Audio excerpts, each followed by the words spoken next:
বন্ধুকে ফোন দিলাম, বন্ধু দৌড়ে আসলো। বললাম চা খাওয়াবো, ও বললো না আমি চা খাওয়াবো, আমার কাছে অনেক টাকা আছে। बेकारी नहीं है अपन, बहुत पैसा है अपने पास। ফোনটা খুলে দেখালো 1 টাকা। তারপর দেখি বড় পাইপ নিয়ে পাক দিচ্ছে। ঘুরতে ইচ্ছা করছিল, ছাদে গিয়ে গোল গোল ঘুরে নিলাম। डिप्रेशन। গোসল করতে গিয়ে দেখি ছাদে সুইমিং পুল। सब क्या देखना पड़ रहा है, अच्छा है मैं अंधा हूँ। গোসল করতে নেমে গেলাম। इसका कारण नरेंद्र मोदी है। গোসল করা কমপ্লিট, আবার গোসল করতে নেমে গেলাম।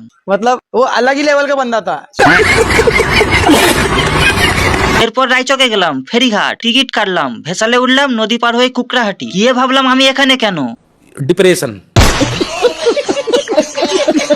আবার ফিরে এলাম। इसका कारण नरेंद्र मोदी है।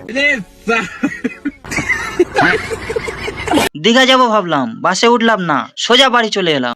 बड़ा हरामी हो बेटा। লাইক করে দাও নেক্সট পার্টের জন্য। I love everything.